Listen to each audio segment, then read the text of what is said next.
para ejercer el cargo de fiscal general del Estado. Eso es lo que ha señalado, sí. El coronel Rolando Tapia, que es su consultor, o ha pedido su defensa. Un patrocinio, cómo no. Claro, un patrocinio que impugne precisamente la candidatura del aspirante a fiscal general, Mer Benavides, por su actuación en el 30S. Una de las víctimas de todo este proceso ha sido el coronel. Lo ubicó la gente, el ojo visor de la sociedad ecuatoriana. Recuerda este momento en memoria comparada lo que acaba de manifestarnos su abogado y lo que realmente ocurrió en ese día, que pudimos absolutamente todos visualizar. El famoso 30S. Lo mandó a la cárcel. Obviamente Tapia relata la injusticia a la que fue sometido, los incumplimientos de carácter técnico-jurídico que se dieron en ese caso, y por esta vía está impugnando la candidatura de este aspirante, siendo el día de hoy clave en la designación del nuevo fiscal general de la República, que por variadas circunstancias, incluso equívocos del mismo Consejo de Participación Ciudadana, se ha venido injustamente descuidadamente deteniendo esa designación. Y este momento que se cumplen ya todos los plazos, el señor coronel Rolando Tapia, a quien nos hubiera encantado tenerlo acá, para hacer una revisión de lo que ocurrió en el 30S y las consecuencias que él tuvo que capitalizar en su contra. Ha intervenido el señor doctor Pedro Granda. Él está patrocinado por la Federación de Abogados del Ecuador. Es miembro además de esta organización y explica que hasta el jueves, día en que concluyeron las impugnaciones, esperan presentar 6 objeciones. Hasta el día de ayer, decía en un boletín de prensa, 6 objeciones por su participación en este caso. Uno de ellos fue resuelto en la Corte Constitucional, invalidando la resolución emitida por la Corte. Se han adjuntado resoluciones del Consejo de la Judicatura que habrían sancionado al tribunal presidido precisamente por Benavides. El día martes anterior, el doctor Benavides, el segundo mejor puntuado después de Diana Salazar, reclamó su derecho de ser nombrado fiscal porque dijo: yo soy el mejor y estoy más capacitado que todos. Palabras textuales de él. Bueno, pues hasta el momento el también juez de la Corte ha recibido 3 impugnaciones. Y hay otra a Juan Bisueta, que tiene un patrocinio político muy, muy grande. Uno de los cuadros triunfadores en las últimas elecciones. Estamos enterados. Y él tiene el 5º puntaje. Son los 2 adversarios de Diana Salazar. Ahora, armado de delicadeza procesal y de delicadeza personal, el presidente de la Comisión de Participación Ciudadana, y con esto terminamos para dejarlo en suspenso, potencialmente en búsqueda de algunos otros pronunciamientos a favor y en contra de Benavides o de Salazar. Es un último día que nos queda a la población conocer, analizar y respaldar moralmente lo que hoy se resuelva en el seno del Consejo de Participación, entidad nominadora del nuevo o la nueva ministra fiscal de la República. Estamos seguros que, por lo menos en la capital de la República, no obstante las votaciones de las que nosotros tenemos especiales consideraciones. Vamos a ver qué ocurre en el resto del día. Pero hoy es el día, y hoy es el día que estábamos aguardando con una especie de negligencia contributiva, dado que la actual fiscal general en ejercicio no tenía ninguna posibilidad de ser designada por una serie de impugnaciones.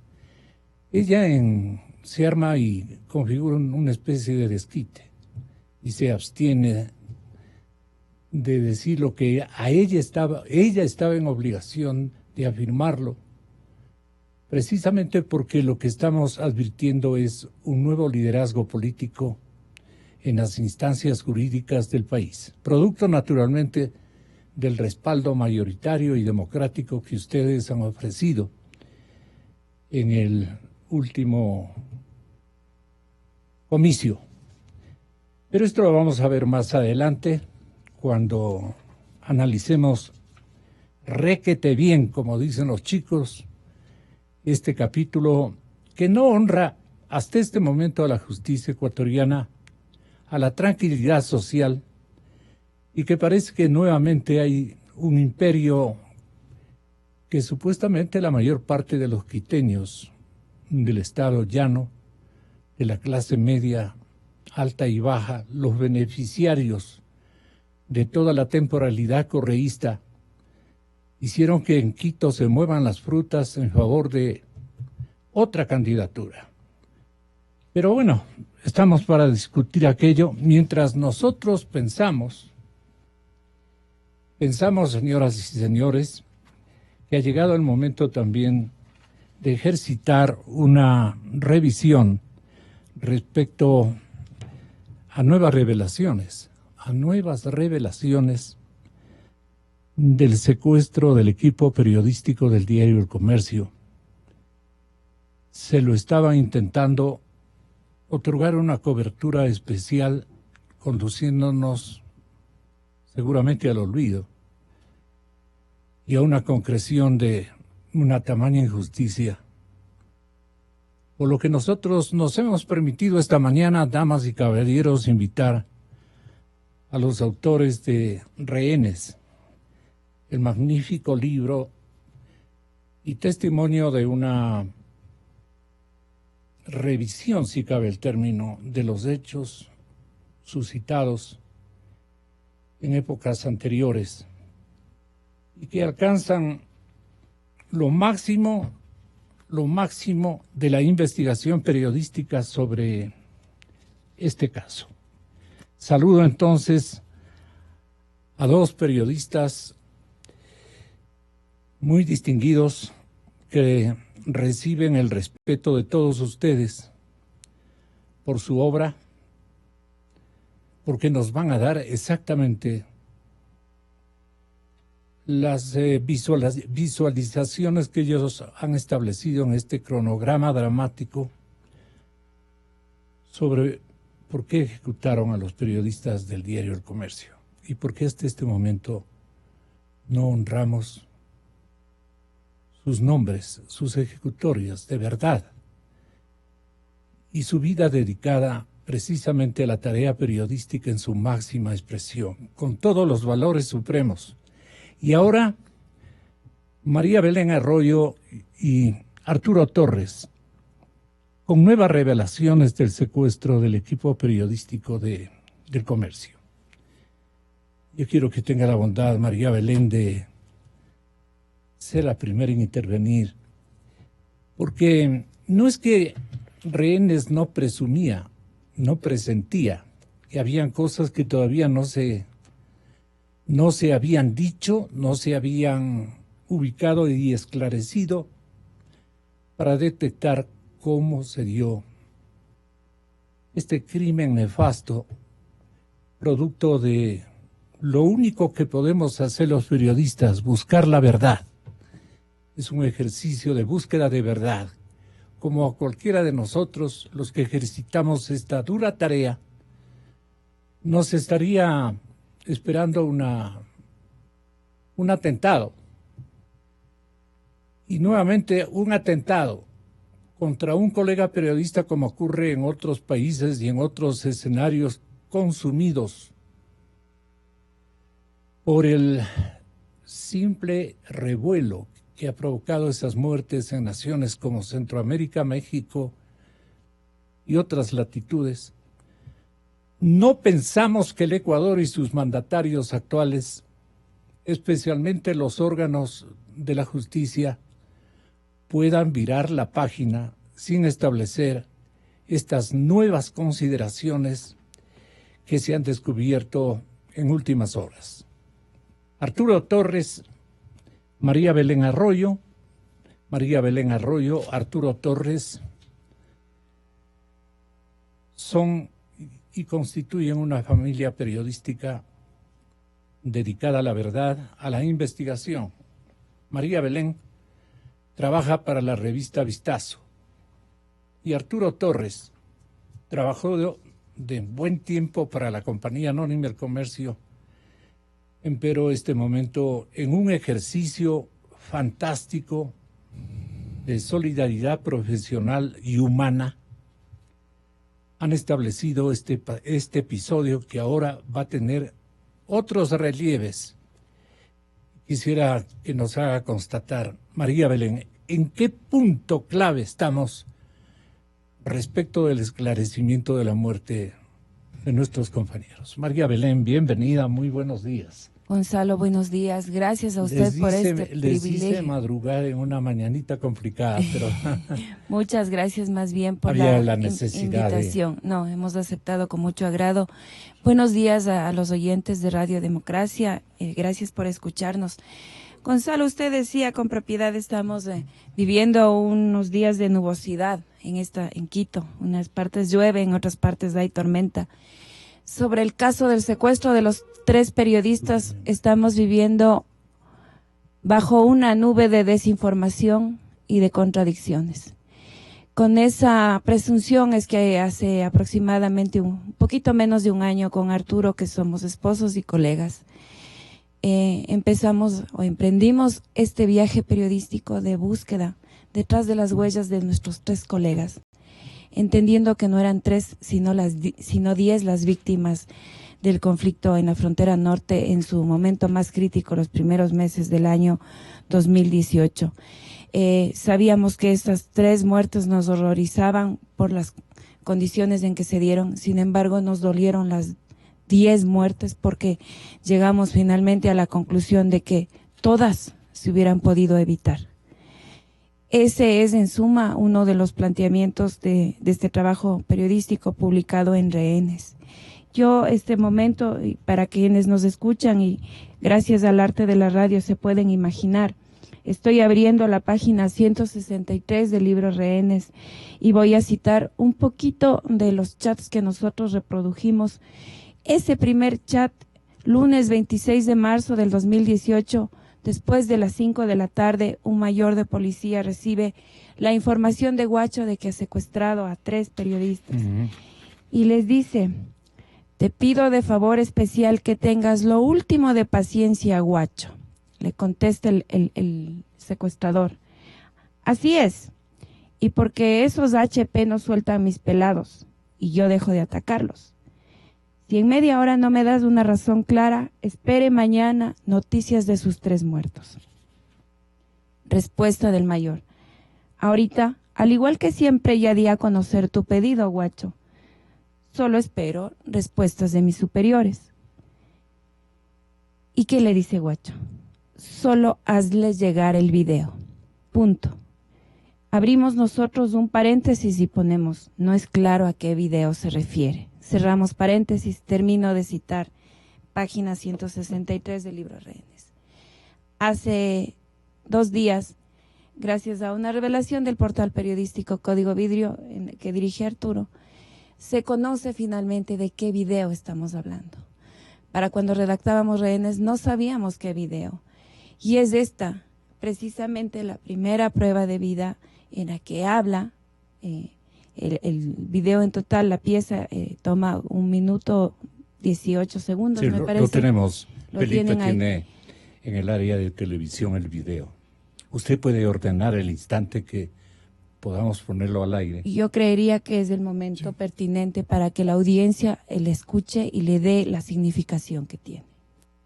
Bueno, estamos con Efraín Segarra, Paul Rivas y Javier Ortega, quien les habla. Estamos en calidad de retenidos por las Fuerzas Armadas Revolucionarias de Colombia. Hasta el momento estamos aquí, llegamos el lunes, nos tuvieron aquí este día lunes, 26 de marzo, y nos han tratado bien, estamos bien. Quien nos escucha este mensaje, estamos bien. Y ahorita solo estamos en manos del gobierno ecuatoriano, del presidente Lenín Moreno. Ellos simplemente están negociando, no nos han hecho daño, pero obviamente la condición es que ellos y el gobierno ecuatoriano pues acepten las condiciones para nosotros también poder salir tranquilos, sanos y salvos. Y pues eso, el mensaje es que estamos en manos ahorita del gobierno ecuatoriano. Ellos se muestran serenos, se muestran bastante confiados.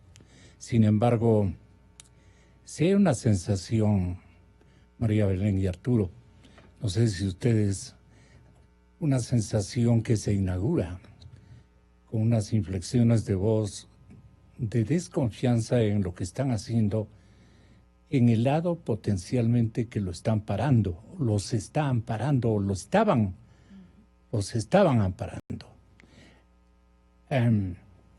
Algo presentían ellos, vista la dilación que es reclamada por Guacho,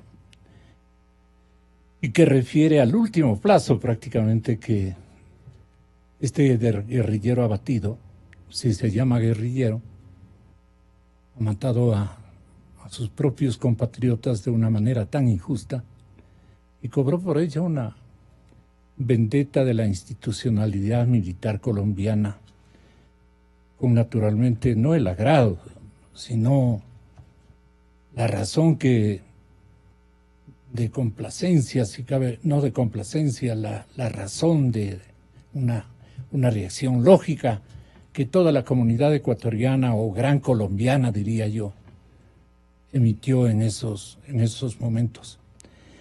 Pero el video María Belén y Arturo, como quieran ustedes relatar esta parte, Arturo, si es tan amable. El video, ¿qué le señala a usted? ¿Qué evidencia? ¿Usted lo vio antes de construir rehenes a este video?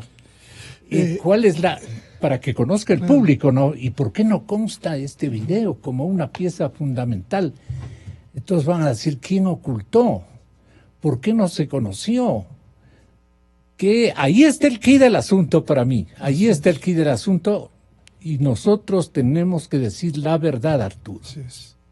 Buenos días. Gracias, Gonzalo. Compañero. Buenos días. No sabe el honor que es para mí tenerlos como esposos aquí, como amigos, fraternos y como compañeros. Para nosotros el honor es mutuo y siempre agradecidos con su generosidad y de su audiencia para escuchar lo que nosotros podemos comentar sobre esta experiencia periodística que tiene que ver con la investigación alrededor de por qué ejecutaron a los periodistas, al equipo del comercio. A ver, creo que es importante la pregunta en función de despejar dudas sobre la intencionalidad de publicar un video un año después del secuestro. Nosotros, por eso es bueno, son buenos los registros documentales, porque dejan evidencia de lo que fue y no las palabras que, por ejemplo, en las redes nosotros sabemos que se pierden información. Por eso creemos que es tan válido volver al formato libro, porque es un registro que queda para la historia, es una memoria que no se va a poder borrar. En cambio, en las redes todo es fácilmente descartable y entre tanta información se esfuma. Entonces, en ese documento que acaba de leer María Belén, se señala exactamente lo que pasaba para nosotros. No sabíamos de qué video hablaba el Guacho, porque no accedimos a ningún video que él dice, y te adjunto y te mando el video. Entonces, por eso nosotros también dejamos consignado que no conocemos exactamente de qué video habla. Eso quedó como un hilo suelto, como un cabo suelto por resolver, y como periodísticamente, Gonzalo, con la experiencia que uno tiene, es que hay ciertas piezas a las que uno no accede, cierta información que es esquiva y que no llega a las manos de los periodistas, porque básicamente se trata de información que está oculta, ¿no es cierto?, deliberadamente, o básicamente no hay la curiosidad suficiente como para seguir buscando esa pista. En este caso lo que ocurrió es que nosotros dejamos esa pieza como algo pendiente, y que para que nos ayude a entender qué era lo que vivieron ellos los primeros momentos, las primeras horas, cuando estuvieron secuestrados por el Frente Oliver Sinisterra. Y así, a través de estas fuentes cerradas, ¿no es cierto?, que yo sí quiero destacar la valentía de fuentes que dan información y se juegan el pellejo porque se aclaren las cosas, porque esta pieza del video ayuda a entender que las primeras circunstancias de los secuestrados no eran graves, no eran extremas, ellos no están con cadenas, y lo dicen claramente: estamos retenidos por las FARC. Entonces, eso también de alguna forma aclara esta duda que había al inicio de que ellos se habían cruzado a Colombia para entrevistarle al Guacho. Aquí se evidencia básicamente que ellos no tenían ninguna entrevista con el Guacho, porque si no, no habrían sido retenidos y secuestrados. No hubo un contacto previo, no hubo contacto, ni un comprometimiento del guerrillero desaparecido. O sea, básicamente todas las evidencias que nosotros recogimos, Gonzalo, nos dieron el hecho de que ellos iban a una reportería en Mataje, a un seguimiento noticioso. No iban a cruzar a Colombia, y esta pieza lo que hace es encajar en esa confirmación periodística de la narrativa que nosotros hicimos. Y vuelvo al tema de cómo obtenemos el video, porque es importante que se conozca. Hace varios días, como nosotros, o sea, con el libro no termina esta investigación, Gonzalo. Es como todo en periodismo, es una continuidad, indistintamente de que nosotros... El libro es un capítulo. Es un capítulo con errores y aciertos. Así es. Así con es. presunciones buenas. O sea, básicamente nosotros nos hemos apagado al método periodístico. Todo lo que está publicado ahí tiene un documento o tiene un testimonio de respaldo. Pero evidentemente, como toda obra humana, es algo inacabado, que se puede mejorar, que hay cabos sueltos que hay que atar, como decía hace un momento, y ese es el papel de la prensa. Seguir la información en función de que se aclaren ciertos acontecimientos que todavía están oscuros, que todavía han sido turbios. Como decía bien María Belén, estamos frente a un escenario todavía muy nublado, en el cual no hay claridades, hay muchos huecos negros. Entonces, me parece que es bueno precisar que la información la obtenemos porque precisamente no hemos declinado en nuestra búsqueda de que la gente conozca exactamente lo que ocurrió. Y lo que nos llama la atención cuando ya accedimos a esta información, a este video, es que los familiares, la mayoría de los familiares no lo conocían, no sabían de él. Los miembros del comité de crisis, que sí lo conocieron desde el inicio, no les informaron ni les entregaron formalmente esa prueba. Sabemos que al parecer podría estar dentro de la indagación fiscal. Eso nos hemos enterado estos días, pero eso la verdad no conocíamos con anterioridad. Pero como digo, me llama mucho la atención si se quiere decir, la orfandad de los familiares en relación a este tema de, nuevamente es como que se encuentran con un tema. ¿Por qué no nos entregaron el video? ¿Por qué a todos? Porque parece que el 29 de marzo, que se cumple hoy, y eso que solamente para cerrar mi intervención en este momento, 29 de marzo les muestran un fragmento del video.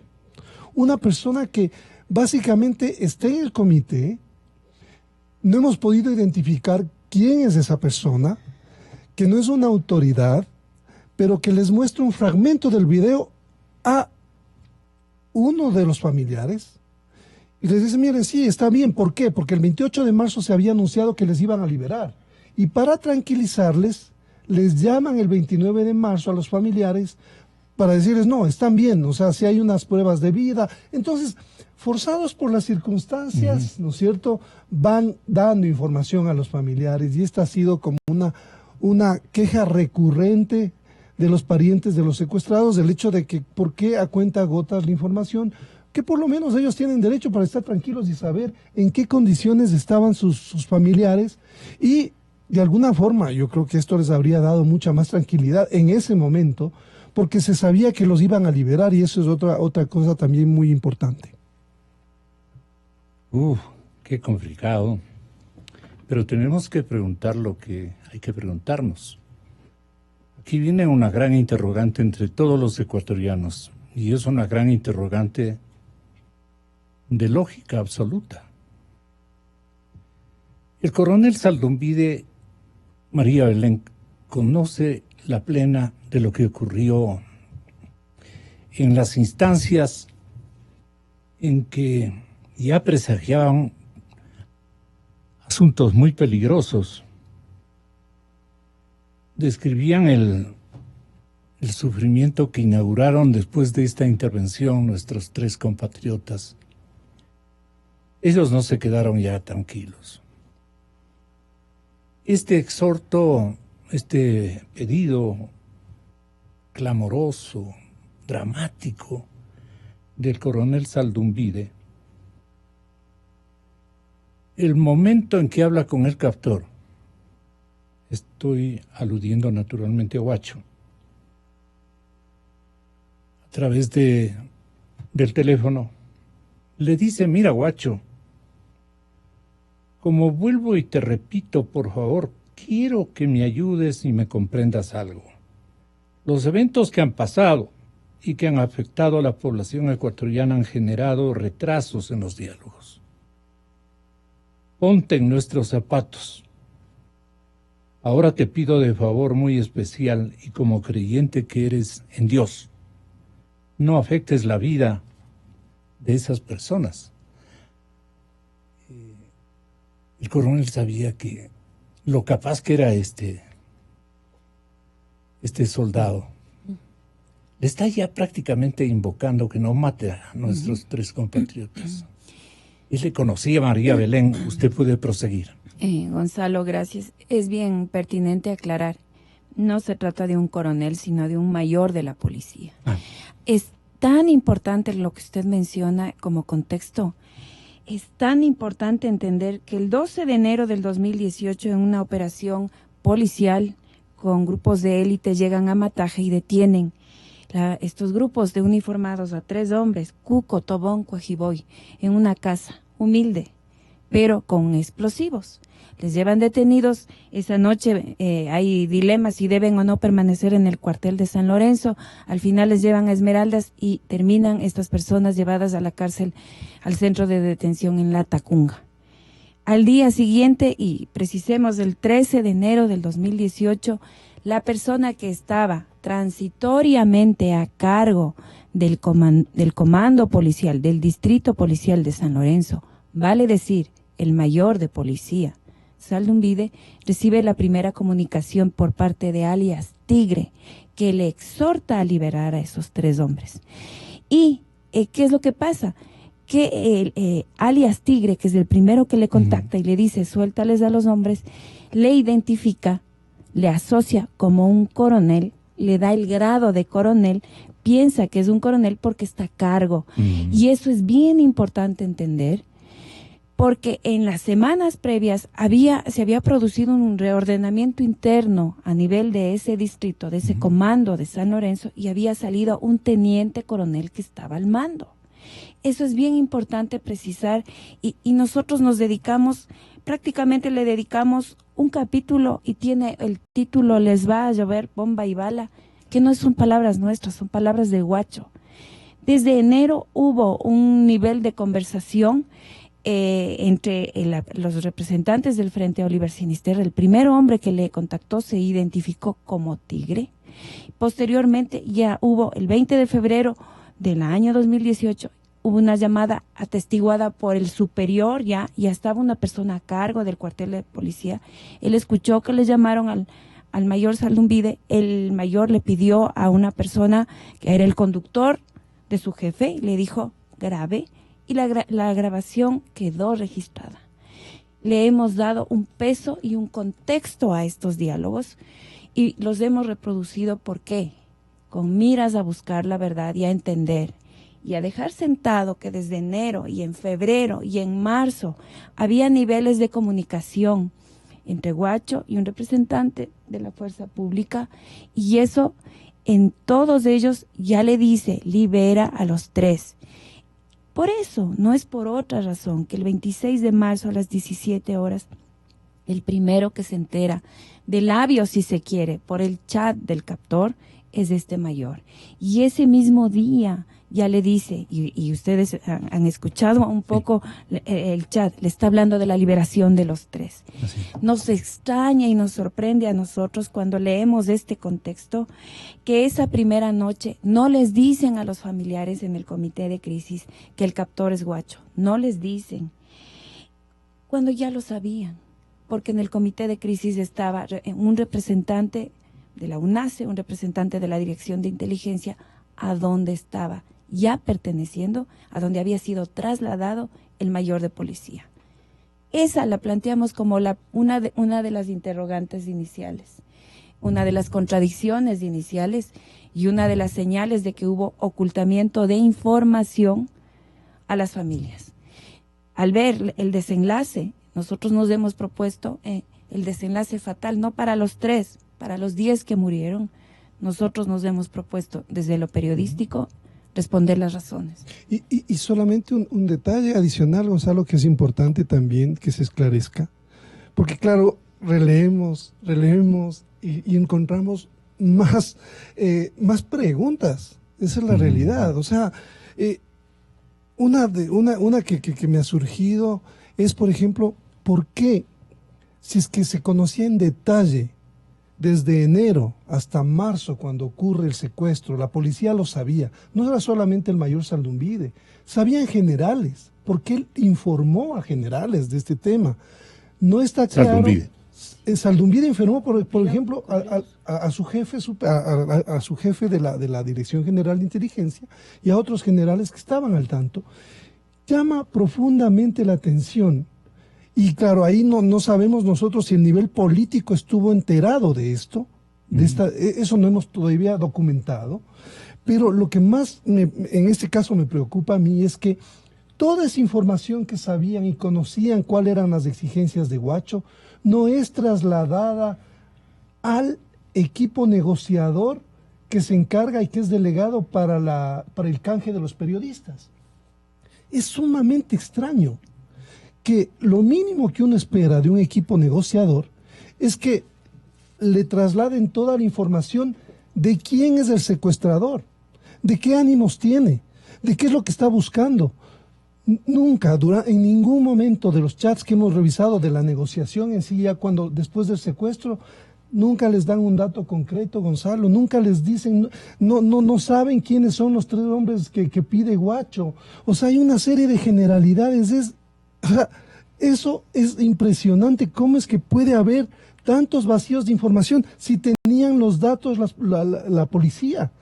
Entonces, ¿por qué es que el comité, o mejor, sí, en el comité de crisis, los negociadores no tienen ninguna información ni le dan ningún dato concreto de cuándo se va a concretar, valga la redundancia, la liberación de los 3 hombres de Guacho, ya cuando aceptaron ir al canje de los periodistas por las personas estas que están detenidas y han sido sentenciadas, por cierto, en La Tacunga?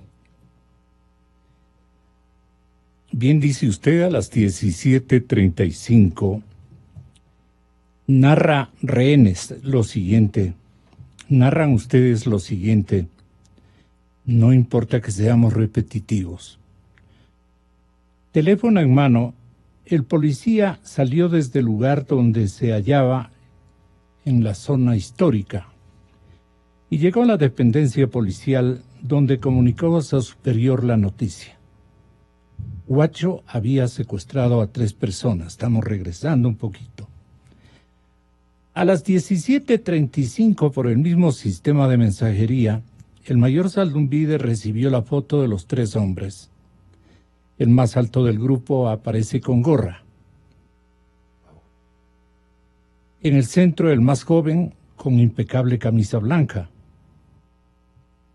A la derecha, el mayor con las manos cruzadas detrás de la espalda. Todos tienen algo en común en esa fotografía. La mirada triste, lo que yo dije hace un momento. La mirada triste y angustiada. Se ven desconcertados. Sin embargo, nada en esa imagen permite presagiar el sufrimiento que vivirían durante casi 2 semanas. Imagínense ustedes, compañeros. En la filmación de ese video que nosotros hemos reproducido y que lo quiero que Felipe lo tenga a punto de repetirlo, de reprisa.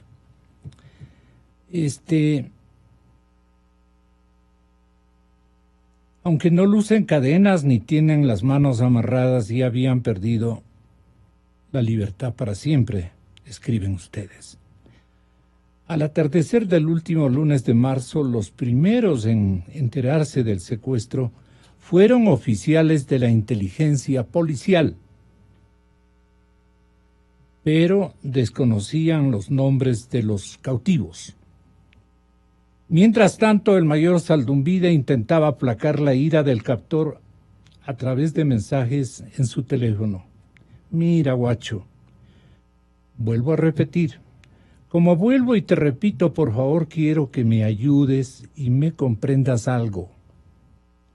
Porque él también le estaban exigiendo desde Quito, seguramente desde Quito, los eventos que han pasado y que han afectado a la población ecuatoriana han generado retrasos en los diálogos.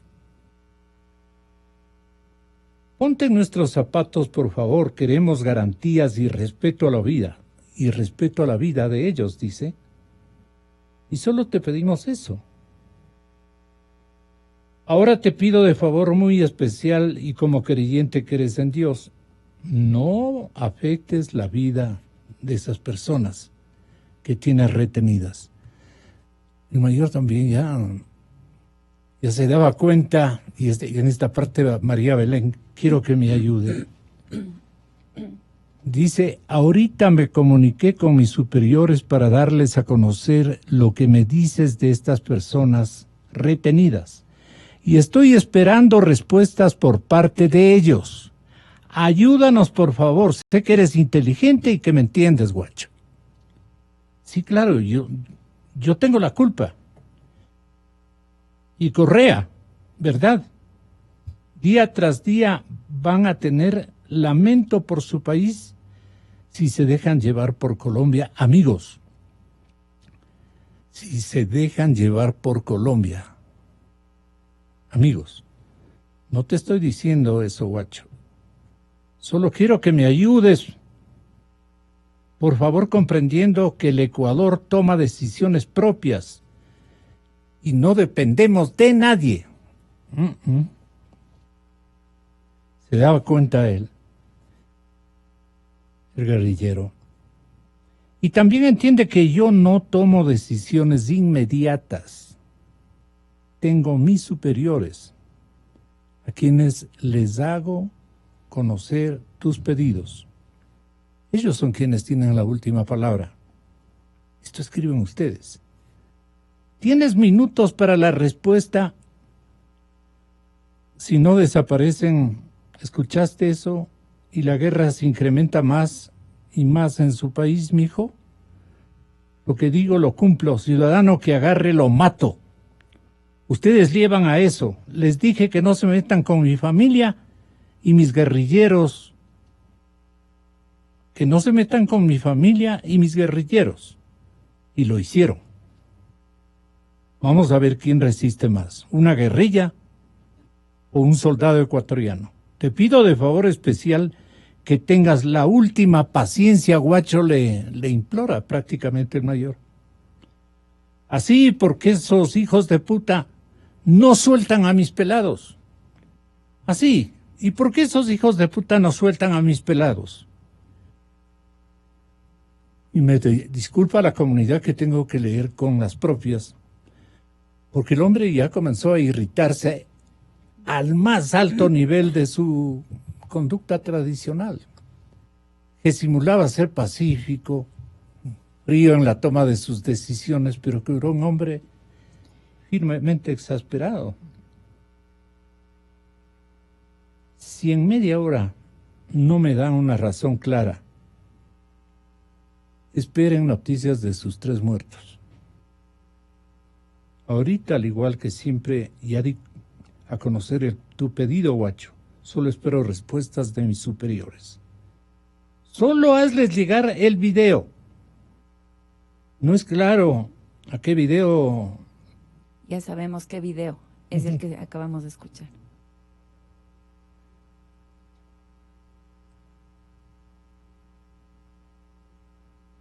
Guacho, me acaban de llamar mis superiores. Ayúdanos, por favor. Queremos saber quiénes son esas personas. Y te solicitamos de favor que sueltes a esas personas. Comprende que si los sueltas, ellos vendrán a decir que estuvieron retenidos por ti y por tu grupo armado. Eso ayudará a agilitar los procesos de diálogo. Te pedimos que no les hagas nada. En caso de que les pasara algo a esas personas, créeme que las cosas se van a complicar. Vendrán más policías, más militares, más tropas a esta frontera, y las autoridades del Ecuador ahí sí exigirán a Colombia que intervenga en la frontera. Dicho y hecho. Si lo sueltas, va a ser algo bueno porque se tomarán decisiones que le interesan mucho. Por nuestra parte, como policías,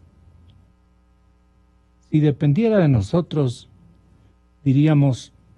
daríamos paso a tu pedido de liberar a tus muchachos.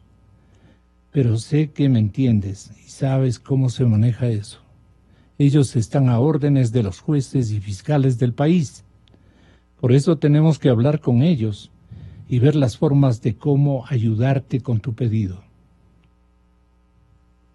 Tras casi 2 horas de chateo, Guacho se desconectó, dice rehenes, e ignoró los riesgos del mayor Zaldumbide, que pedía por última vez un tiempo razonable para conversar con las autoridades políticas y así dar a conocer tus requerimientos. Desde ese instante, la vida de los 3 cautivos ya pendía de un hilo. ¿Quiénes eran los 3 hombres de la foto, los que cayeron en manos de Guacho? Se preguntaban los policías. Uno de los uniformados más antiguos creyó reconocer que eran del diario El Comercio. Recordó que tenían el contacto de un periodista de ese medio, quien años atrás cubría las fuentes de seguridad y de justicia. Si no es conveniente, como han hecho aquí, no lo mencionamos. El policía le compartió la imagen, también por mensajería. Estoy leyendo lo de rehenes. Es válido que ustedes lo vuelvan a releer también. Es importante, diríamos yo, para formularnos entre todos, con nuestro sentido común, con nuestra clara inteligencia, por más que nos afecte, pero tenemos que entender el contexto global. Gonzalo, eso es Por bien favor, importante, Mariale. perdón que le corte, pero No. el contexto creo que lo empecé a señalar, empieza para entender este tema muy en concreto. En enero 3 empieza un canal de diálogo entre miembros del Frente Sinisterra y el representante de la policía. Ese canal no se corta y llega inclusive hasta el secuestro, y sospechamos que por lo menos unos días más, un par de días más. ¿Qué es lo que pedía Guacho? Y ahí es lo importante. Primer punto, la liberación de sus 3 hombres, Cuco, Tobón, Coajiboy. Segundo punto, que no se comprometa el Ecuador junto con Colombia en la lucha, en otras palabras, que no meta las narices en el tema del combate del conflicto colombiano. Le dice, no se metan en algo que no es su problema. Estábamos bien mientras ustedes estaban actuando independientemente. Ya. Esto es tan importante comprender porque lo que hemos detectado es que hay una permanente intención de dilatarle, de mantenerle y de decirle, va a haber una reunión, va a haber una reunión. Y esto es febrero y marzo. Hay un tono de diálogo con una clara intención, se advierte, de ganarle tiempo y de crearle expectativas de que va a haber una conversación.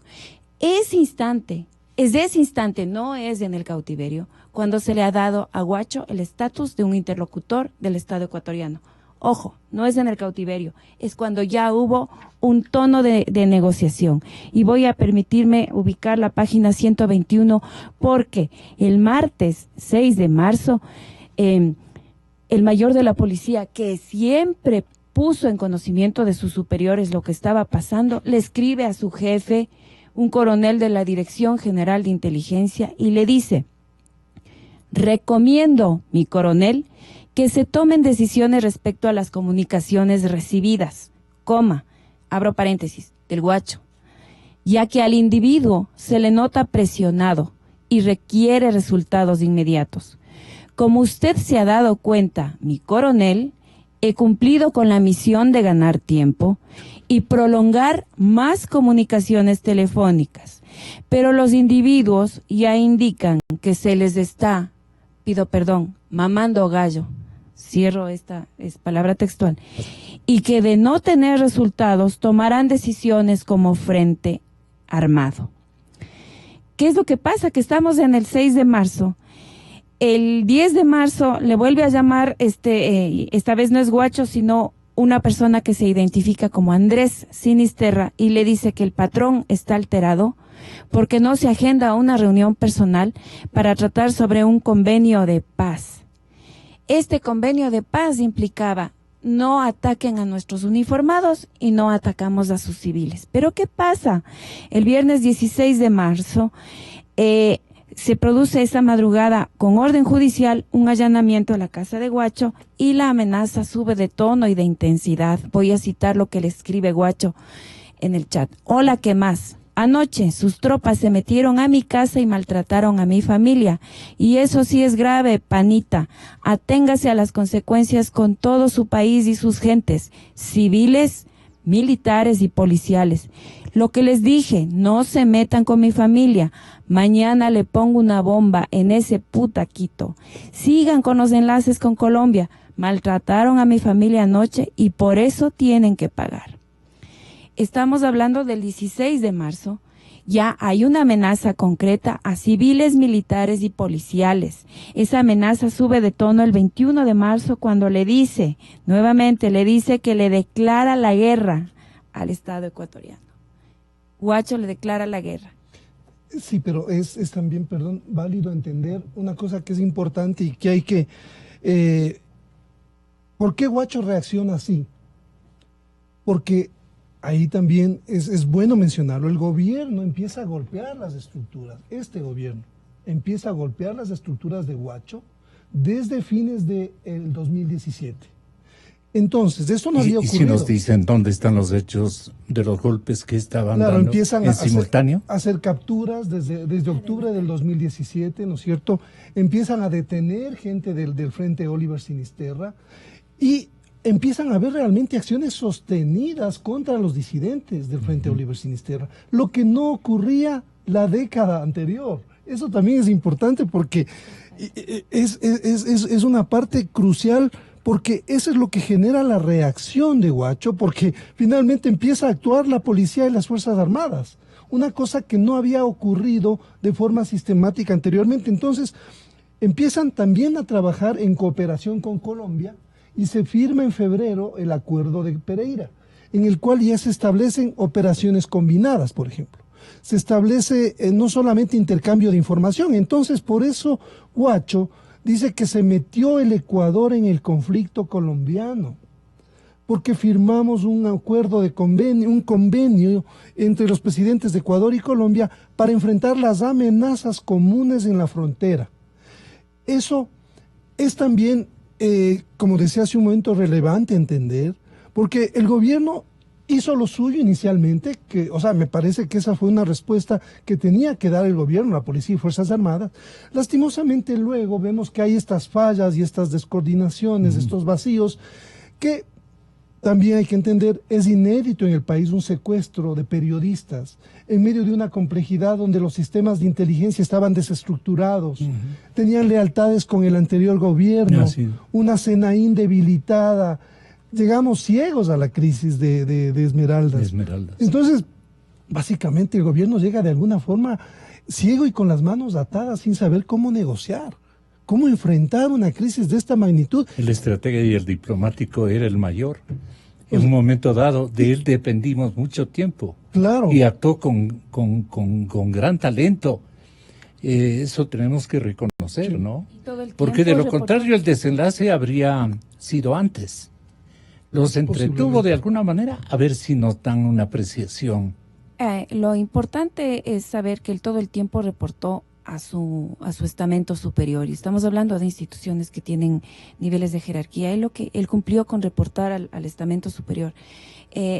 Sí nos deja vacíos, que buscaba cuando le gana tiempo, cuando le saca fechas, hasta tal día va a haber una reunión, en algún momento le dice, sabes que sí va a haber la reunión, pero ya no tenemos quien se reúna contigo, y le dice claramente Guacho, te espero a ti y a otro, pueden venir dos, y les cito, en tal punto de la frontera.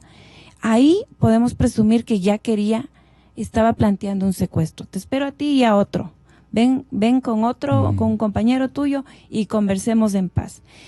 Cuando menos ahí entendemos que estaba insinuando que quería dos, porque quería ejercer presión para soltar a sus aumentar la presión. Y sobre todo también en el momento en que ya ocurre el secuestro, y vuelvo al video, Gonzalo, porque ya sabían lo que buscaba Guacho, sabían que era de una fuerza, de un grupo que opera en Colombia, en general, obviamente también en Ecuador, pero ya conocían la peligrosidad, y sin embargo, ¿por qué no buscaron un mediador internacional, por ejemplo? Alguien de la Cruz Roja, porque sabían que no era un secuestro extorsivo. ¿Y quién empieza a trabajar en el tema? La UNACE, que tiene su experticia y ha sido muy prestigiosa por sus golpes y por su efectividad. Pero definitivamente este era un secuestro inicialmente político extorsivo.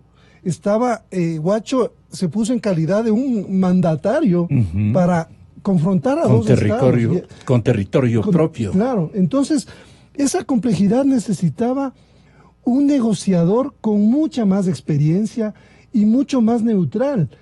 Por eso es que ya cuando se sabe que están, por ejemplo, Javier dice en el video, estamos retenidos por las FARC, ya creo que debió pensarse en pedir la colaboración del Comité Internacional de la Cruz Roja, porque ellos conocen bien a estas organizaciones, saben cuál es la dinámica, la lógica de las negociaciones. Entonces, desde ahí empezamos una cadena de lamentables desaciertos, creo yo, por inexperiencia, como decía, por la preocupación de no saber cómo enfrentar una causa, con la presión ciudadana de que vayan por el canje. Por el otro lado había también muchos pronunciamientos que decían no negocien con terroristas, no les den un estatus político. O sea, es un escenario muy complejo el que tuvo que vivir el gobierno, eso hay que admitirlo también. ¿Qué diría Correa? Puede haber sido la expectativa que tenía el presidente Moreno. ¿De qué me va a acusar posteriormente? Porque miren, debemos dejar para el juicio de la historia qué respuestas debe el gobierno de la década anterior respecto a lo que se dejó de hacer en materia de evitar el narcotráfico. Nosotros hemos planteado y le pusimos un título, y me estoy refiriendo siempre a lo que estuvimos ciegos ante el narcotráfico, y voy a tener que leer. Desde el año 2007, Ecuador tuvo serios problemas para identificar las amenazas del narcotráfico. Envuelto en una pugna con el gobierno colombiano, no logró articular un plan sostenido de defensa para la frontera norte que impulsara alternativas de desarrollo para sus habitantes. Un errático proceso de contratación de radares chinos, plagado de irregularidades y demoras, dejó al país sin vigilancia aérea. Las avionetas del narcotráfico pasaban con facilidad. Creemos que estas son unos botones de muestra de lo que se dejó de hacer en materia de identificar un problema, una amenaza real a la seguridad, en materia de crear alternativas sostenibles para que la gente pueda vivir de algo en la frontera, pero como ahí no hay votos asegurados porque no son poblaciones densamente pobladas. Así es, territorios importantes, bastiones electorales en potencia. La alternativa para esas personas, ¿qué es? Dedicarse a actividades relacionadas con ese negocio ilícito. Entonces, creemos que hay muchas respuestas. ¿Quién caminaba con el delegado? ¿Cuál ministro ecuatoriano caminaba hacia la autorización que dé el señor presidente Moreno para que pueda ser enviado un delegado? Aquí habla un delegado que iba a tomar contacto con el mismísimo Guacho. Claro, creemos que todavía... Esa es la gestión que nos falta analizar. Así es. Sí. O sea, como yo decía, Gonzalo, y usted muy bien acaba de apuntar, ¿cuál es el delegado? Es decir, hay una información que todavía no se conoce. No se conoce. Y como digo, es una tarea titánica cuando tenemos que ir accediendo a documentos buscando que existan evidencias sólidas para probar lo que publicamos. Entonces, ese es otro cabo suelto. ¿Cuál es el delegado? Sin embargo, hay algo en claro. Guacho pensaba que durante la negociación, ya en el cautiverio, su único interlocutor era un alto funcionario del gobierno. Nosotros establecimos que esa línea de contacto que se definió a nivel oficial, se llamó el Canal 2, era integrada o era manejada por 3 personas. Un representante del Ministerio del Interior, el jefe de la unidad antisecuestros y el oficial del caso asignado por la UNACE. Es decir, este canal de negociación constituido específicamente para conversar con miras a negociar a estos 3 cautivos del comercio, no era uno, eran 3. Y todo el tiempo habla Guacho pensando que es una sola persona. Nosotros creemos que esto es una de las dificultades de la negociación, que no hay una cabeza, sino varias, y que por eso se nota este tono de dilación en el diálogo. Le dice, solo te puedo dar, no me voy a comprometer a cumplir algo que no es factible, que no está en mis manos. Primer error estratégico. Le dice que no sabe cuáles son los hombres que pide liberar Guacho, cuando desde enero ya sabía el otro interlocutor. Vamos a decir, el Canal 1 era el mayor de policía. ¿Cómo no se va a enojar esta persona con un perfil psicopatológico, sociopatológico? Si está desde enero diciendo, liberen a mis 3, llega marzo y establece el contacto, este nuevo canal, y dice, a ver, ¿de qué 3 me estás hablando? Eso solo logra exacerbar los ánimos de esta persona para constatación muy grave. Quienes sufrieron las consecuencias de eso, de esa ira, fueron los cautivos. Para muestra mayor, el video del lunes 2 de abril, que ese se conoció por filtración hacia los medios en Colombia, porque Guacho sabía que no se iba a difundir en Ecuador, lo mandó a los canales colombianos y desde ahí conocimos estas imágenes de los 3 encadenados con libras menos de peso, en evidente estado ya de sufrimiento y de dolor. Las palabras de Javier ahí son terribles, dice, emocionalmente ya estamos desfalleciendo. En una semana se deterioró su vida, su salud, su condición física, anímica, emocional, psicológica, y ahora entendemos por qué. Porque ellos vivieron en carne propia la ira de este personaje que se sentía traicionado por sus interlocutores. Imaginen los oyentes Y ahí viene la posta. Porque creo que es el momento de introducir de nuevo esa grabación que oyó todo el mundo también. Comparen el Porque uno y el otro. le obligaban. Pero, presidente, algo tenemos que hacer ya. Esto se va terminando. ¿Cómo sería el argumento?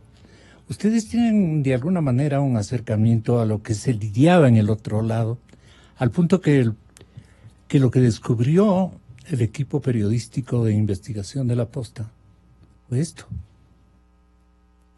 Muchísima pena por todas aquellas muertes que puedan venir después de esta situación, pero creo que estamos claros de que nosotros no podemos tener un Estado arrinconado.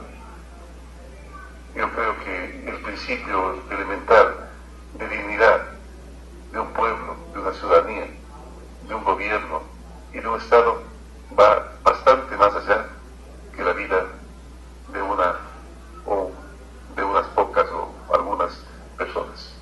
Con todo respeto para la vida de ellas, pero yo creo que la dignidad de un Estado va bastante más allá que eso. Por favor, les voy a rogar que den sus opiniones. Gonzalo, creo que es importante entender de cuándo es esta declaración para también tener claro, sobre todo el contexto. Esto es del 16 de abril. El 16 de abril, una vez que ya del Consejo de Seguridad, del COSEPE, una vez que ya se conoce el desenlace, la reflexión que se ve en este momento es, ya no vamos a negociar. O sea, están admitiendo que fracasó la negociación y que por eso hubo un desenlace trágico para los secuestrados, sin hacer un mea culpa también de los errores que se habían cometido, claro. Porque bueno, evidentemente el presidente no iba a estar al tanto de todas esas equivocaciones, claro, que se ven por todos lados, pero... Una descoordinación. Es una descoordinación entre militares, policías, bueno, eso realmente da para un estudio de caso, Gonzalo, sobre cómo nos hemos manejado en los temas de seguridad e inteligencia en estos años. Pero vuelvo a esta declaración del presidente. Él lo que está diciendo, y básicamente está ya asumiendo una línea, está diciendo, trazando una línea que sea crítica, cuestionable o no, ya tienen una línea, dicen ya no vamos a negociar con estos grupos narcoterroristas. Ese problema tuvieron antes, esa ambigüedad se nota antes, cuando no sabían si negociar o no negociar. Estaban en medio de tantas presiones y ahí es que cuando uno está tan presionado, lo más posible es que cometa muchos errores. Cuando no está seguro, cuando no hay la certeza de hacia dónde caminar. Al presidente Moreno, ¿de qué manera le persuadieron de que debe esperar? Y la espera ya era tremendamente grave. Pero le tenían, con este guión que acabo de leer, con este párrafo que ahí menciona el presidente Moreno, le tenían neutralizado prácticamente. Y él decía, esperen, seguramente, claro, se colige. Entonces, María Belén, con espíritu más... Es claro que el gobierno estuvo ante una encrucijada, por lo menos los primeros días del secuestro no tenía noción de qué hacer. Y esta era la encrucijada. Secuestradores, y me están pidiendo unas cosas, que es la liberación de unos hombres, que no es como coger y soltar, siendo tan coloquial. Hay unos procesos que cumplir a nivel judicial, y además, me pongo a pensar, mañana me secuestran 12 personas y entonces yo voy a estar siempre rehén de la voluntad de un grupo que está rompiendo la ley y que pone explosivos, mata gente y no tiene ningún problema en seguirlo haciendo.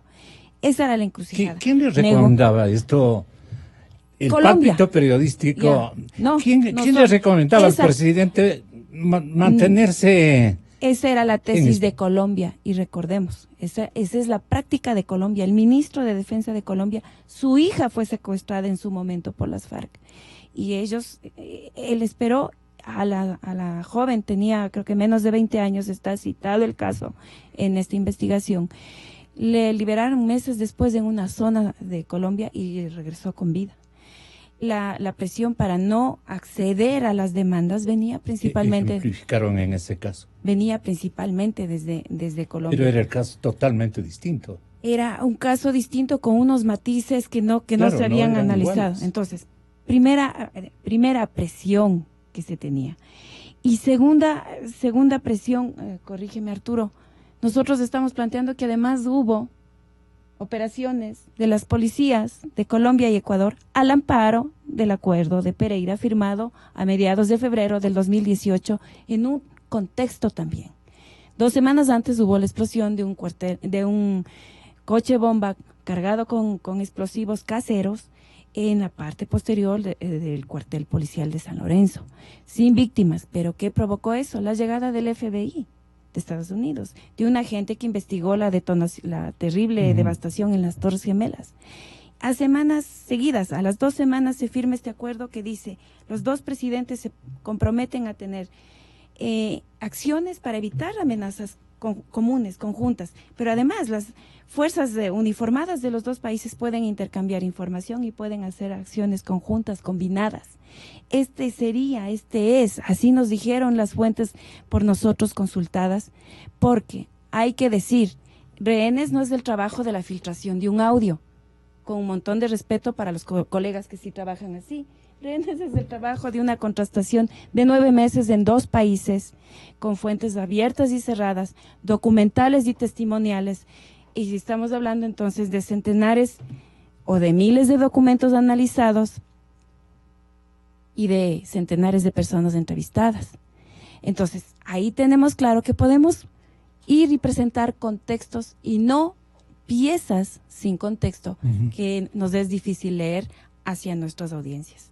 Tenemos que presentar el cuadro, el tapiz, lo más completo posible a partir de haber hilado con paciencia de Adriana, si se quiere, como arañas, hilando pieza y muy por fino. pieza, lo que más hemos podido. Y sin embargo, admitiendo que este no es un producto acabado, que desde lo periodístico seguimos trabajándolo y que creemos simplemente... Pero va a ser un segundo tomo de investigación. Creemos que este es el primer borrador de la historia, cumple con esa función hacia los lectores, hacia la sociedad, y cumple también con la cuestión de ser una advertencia. ¿Cuán grave es el problema? El problema es el narcotráfico. Apoderado del Ecuador este momento. Ese es el problema de fondo, así es, Gonzalo. No creo que todos estos episodios nos conducen hacia el narcotráfico y básicamente... hacia el narcotráfico y el narcolavado. Y el narcolavado. En eso tenemos que ser concretos, claros, así es. Explícitos. Y ojalá el gobierno pueda articular realmente una política que es lo que siempre hemos conversado y hemos debatido, una política integral para enfrentar el narcotráfico, porque los otros actores como el Guacho son combatientes, digamos, secundarios, eslabones secundarios en esta cadena que finalmente debería terminar en ubicar quiénes son los padrinos del Guacho. Eso me parece que es un compromiso periodístico que deberíamos plantearnos todos los que estamos... ¿Quiénes son los padrinos del Guacho hasta este momento? momento? Exactamente, eso creo que es lo que nos interesa saber, porque el Guacho es un operativo, es un tipo que les da seguridad, que se encarga de hacer el trabajo duro, digamos, en el terreno. Pero él es un asalariado más, digamos, es el jefe de unos bandoleros, como les llaman en Colombia, narcoterroristas, sí, que causaron mucho daño. Y Guacho no ha muerto, no me refiero a él en su esencia humana personal, porque deben haber continuadores. Solo que ahora son un poco más cuidadosos y tienen un perfil más bajo. En el uno y en el otro lado. Estamos dándoles herramientas para que... Él dejó cuando menos la pedagogía de lo que él dejó no puede ser mediático porque te pones en el foco de... ¿Y tenemos una inteligencia confiable, tanto en lo profesional como en lo ético? Yo creo que la inteligencia está todavía pasando por una crisis.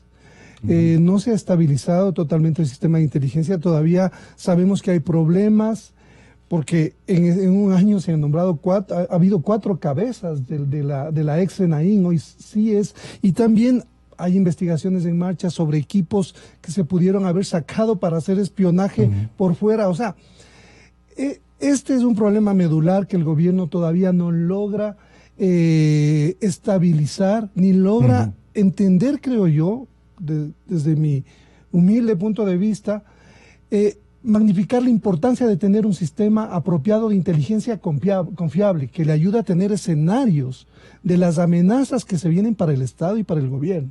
Y un ejercicio de una fiscalía rotundamente profesional. Independiente, exactamente.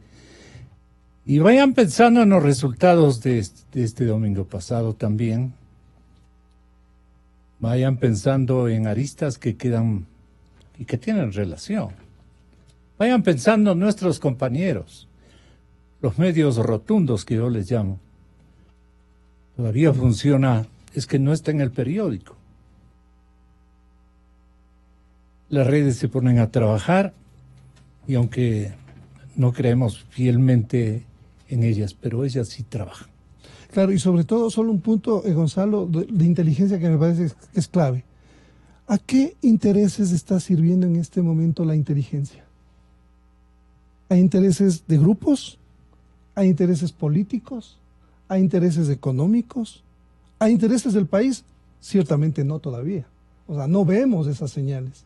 Eso es preocupante, porque también no olvidemos el riesgo que existe de que los sistemas de inteligencia puedan ser infiltrados también, si ya no lo están, lo pongo como una expectativa, como una especulación, por el narcotráfico. ¿Cuál es el objetivo de esta transnacional del narcotráfico? Infiltrar segmentos claves de la sociedad que toman decisiones. O sea, tenemos que entender la magnitud del problema que estamos enfrentando, que va mucho más allá, como yo decía, del guacho y de los combatientes y de los disidentes, que son solamente un eslabón débil de esta cadena. Mira, Belén, me quedo con inmensas ganas de decir un montón de cosas, pero también nuestros maestros nos enseñaron a optar por una serenidad, y nuestros maestros fueron nuestros padres, de otra condición, no los que votaron el domingo. Tenga la bondad.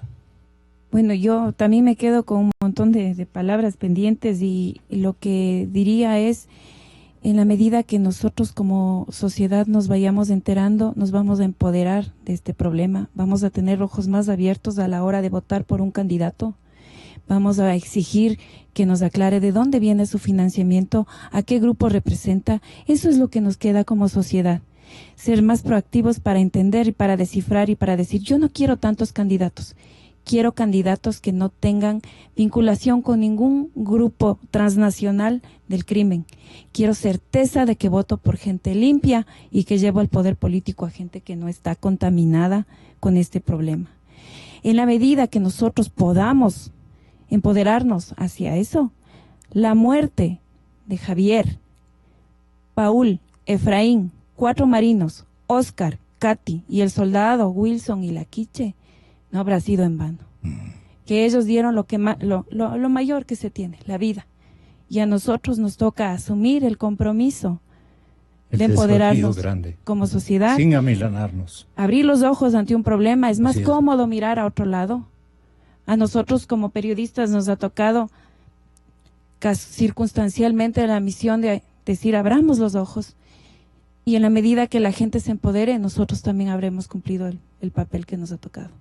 Buenos días, compañeros. Hasta siempre. Gracias, Gonzalo. Inicio de espacio promocional y publicitario. ¿Te imaginas si pudieras diferir los reclamos de tu novia? Mes 1. ¿Cómo es posible? Mes 2. Después de todos estos años. Mes 25. Es la última vez. Mes 36. Que te escribes con tu ex. Diferido es más manejable. Por eso Pacificar te trae Diferido Flex, para que puedas diferir